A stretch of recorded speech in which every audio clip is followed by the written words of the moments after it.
এই তো বন্ধুরা, এই যে একটা পেঁপে নিলাম।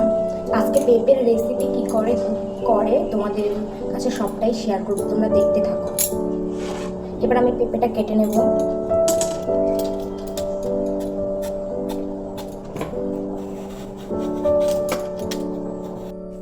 পেঁপেগুলো ভালো করে ছিল এরকম পাতলা পাতলা করে পিস করে নিতে হবে। আর পেঁপের যে মাঝখানে যে শিটটা আছে না, এটা ফেলে দিতে হবে। জল দিয়ে ভালো করে পেঁপেগুলো ধুয়ে নিতে হবে। পেঁপেগুলো এইভাবে কেটে নেবে, এভাবে কুচি কুচি করে কেটে নেবে। আর এখানে কড়াইয়ে সামান্য তেল দিয়ে দিয়েছি, তেলটা গরম হয়ে গেছে। এবার পেঁপেগুলো ঢেলে দেব।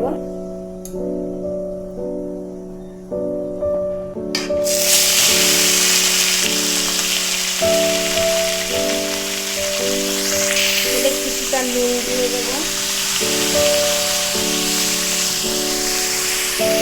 নুন দেওয়া কমপ্লিট হয়ে গেছে, এবার ভালো করে নেড়ে দেবো।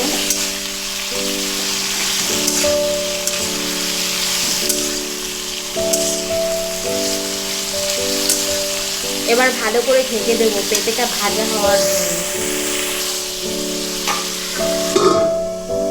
এবার কিছু টাইম থাক, ভালো করে ভাজা হয়ে নি।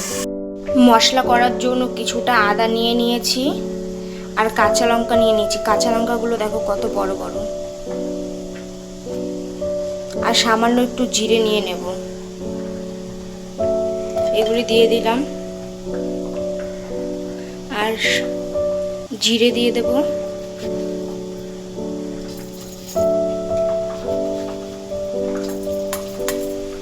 একটু জল দিয়ে দেবো। এবার মশলাটা করে নিয়ে আসি গিয়ে। ভাজা হয়ে গেছে, এবার নামিয়ে নেব। বেশি তেল খাওয়া ভালো না, আর পেঁপে আগে থেকে ভেজে নিয়েছিলাম, তাই ফোড়নে অল্প তেলের মধ্যে জিরে দিয়ে দেব আর শুকনো লঙ্কা দিয়ে দেব আর তেজপাতা দিয়ে দেব। ফোড়নে দিলাম, এবার ভাজা ভাজা হোক, মশলাটা ঢেলে দেব।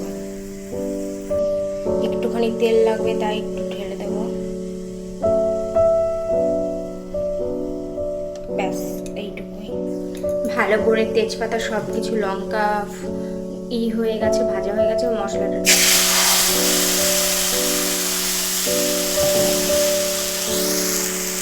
এবার এটার মধ্যে নুন দিয়ে দেবো সামান্য, হলুদও দিয়ে দেবো। তারপর মশলাটা ভালো করে কষিয়ে নেব।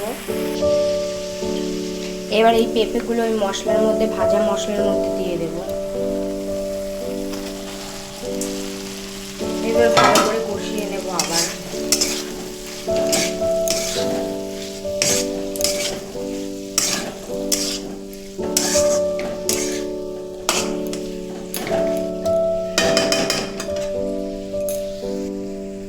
পেঁপেটা ভালো করে কষানো হয়ে গেছে। এবার যে মিক্সচারে করে রাখা মশলার জলটা দিয়ে দেব।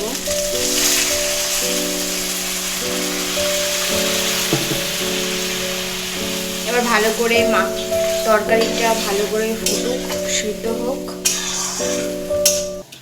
কিছু টাইম রেখে দেবো। এবার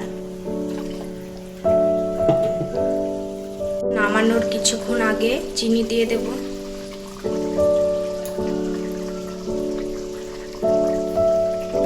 একটু মিষ্টি মিষ্টি লাগবে তরকারিটা, তাহলে ভাল লাগে খেতে।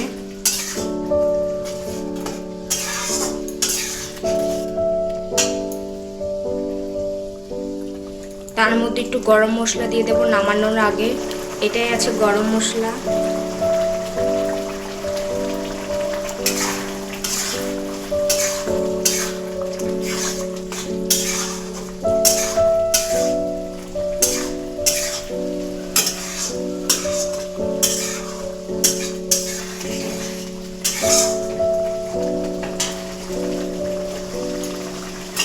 এবার অনেকটাই শুকিয়ে এসছে, এবার নামিয়ে নেব তরকারিটা। তরকারিটা কমপ্লিট হয়ে গেছে, এবার নামিয়ে নিয়েছি গামলাতে। এরকম করে পেঁপের রেসিপি করে খাবে, অনেকটা ভালো লাগে। ভিডিওটা ভালো লাগলে অবশ্যই শেয়ার লাইক করে দেবে প্লিজ।